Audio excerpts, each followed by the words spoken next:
is stuck in the realm of right and wrong, okay, not okay,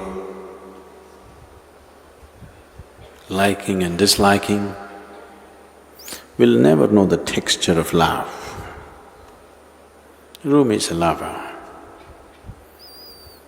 So he's talking a language which doesn't belong to right and wrong. Rumi is talking about a field or a realm beyond right and wrong, which if he works up his love, when it becomes intense enough, once in a way he gets to that realm or that field that he's talking about.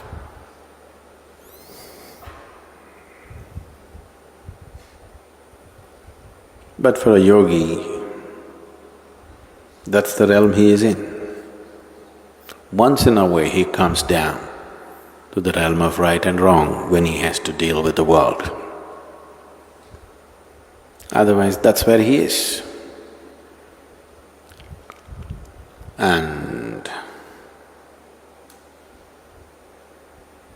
love is just one of the ways to get there. A sweet way, a pleasant way. But the problem with pleasantness is when something gets pleasant, for a lot of people, the journey gets pleasant, they'll never make it to the destination. It's unfortunate. It's wonderful if the journey is pleasant. It's the best way, the most intelligent way to get to the destination is making the journey pleasant and beautiful. But unfortunately, most people will not make it to the destination if their journey gets very pleasant. They'll park themselves right there in their pleasantness. Once you start distinguishing between pleasantness and unpleasantness, how can you escape right and wrong?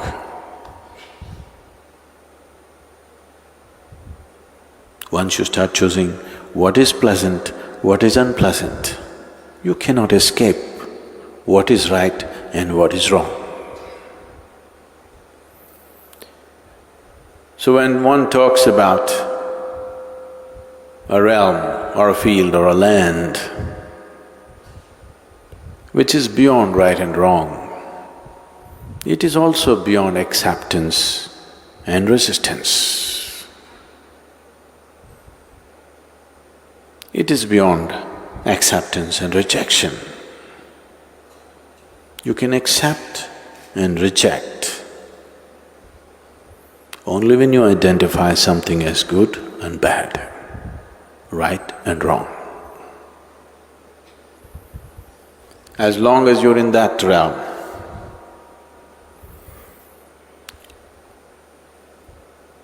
you will enjoy likes and dislikes. If you are placed in that which you consider as good, you'll enjoy that. If you are placed in that which you consider as bad, you will suffer that. In this state, this generally, here in this culture, we just dismiss this as rajas.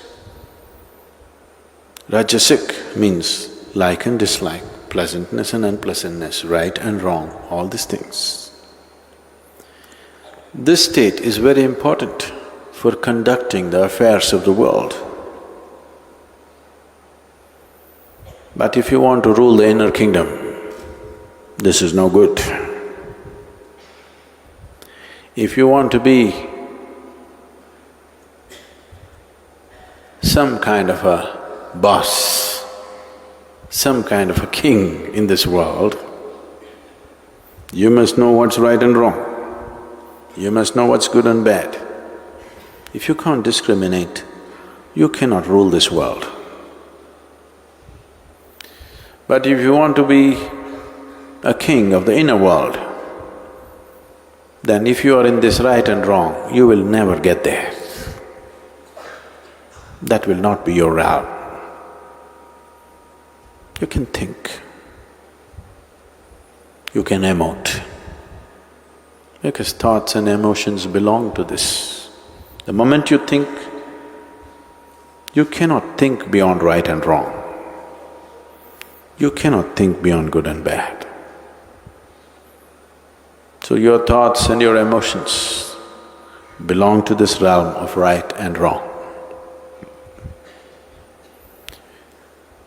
Once you are beyond that and you're in a field of where there is no right and wrong, there is no thought, nor is there emotion in this.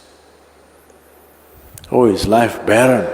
No thought, no emotion. Is life barren? No.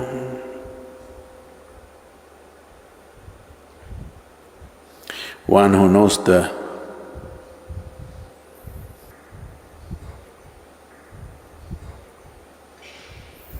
boundless ecstasy of nothingness,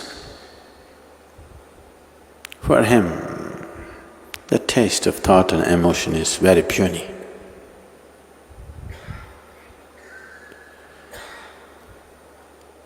One who is constantly trapped in thought and emotion, right and wrong, in the dualities of life,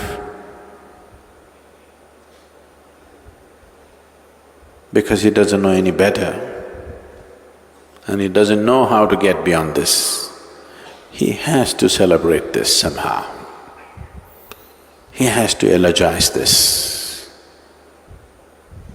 He has to make this the highest.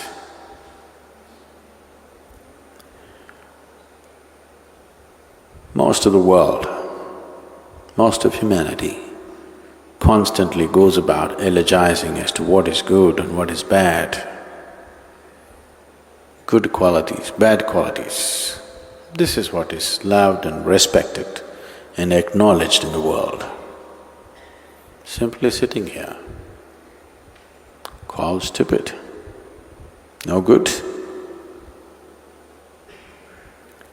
Once there is no right and wrong, it is not only that there is no thought and emotion, there is also not much room for action. If action comes,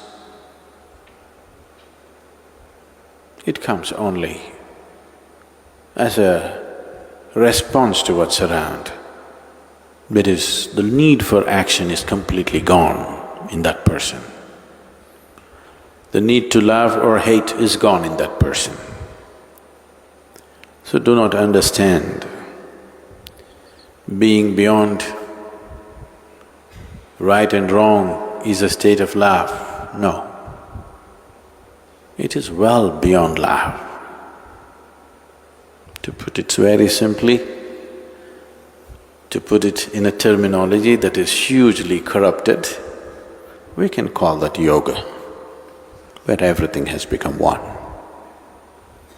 Love is just an effort to get there. Love could be an escalator, but not the first floor. It is not a higher floor, it is just an escalator. But sometimes, if you are walking in the opposite direction, you could be on an escalator forever and not get anywhere. This happens in the airports, there are moving tracks. If you get onto the opposite one, you can walk forever, not get anywhere.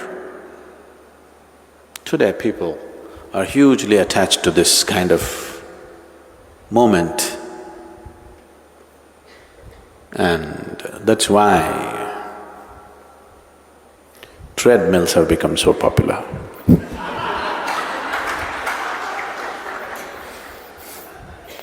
You can walk forever, run forever, not getting anywhere.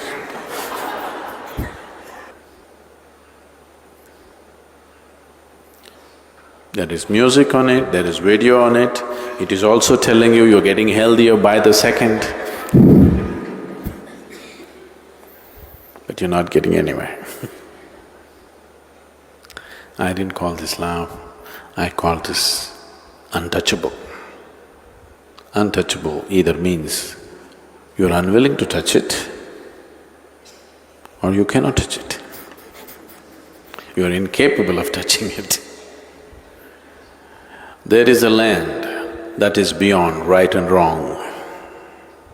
When you get to that land and lie there, humans who live for bread and toil to be what they are not will strive to hide their jealousy with mocking talk, and the gods will descend to be in the company they wish to be. Once you have reached that land beyond right and wrong, you never have to worry about making a mistake or going wrong. So once you're in that land, you don't have to worry about making a mistake or going wrong. That's when you live with simple abandon, where to other people it seems like you're reckless. But there's no way to make a mistake, so why should you be careful?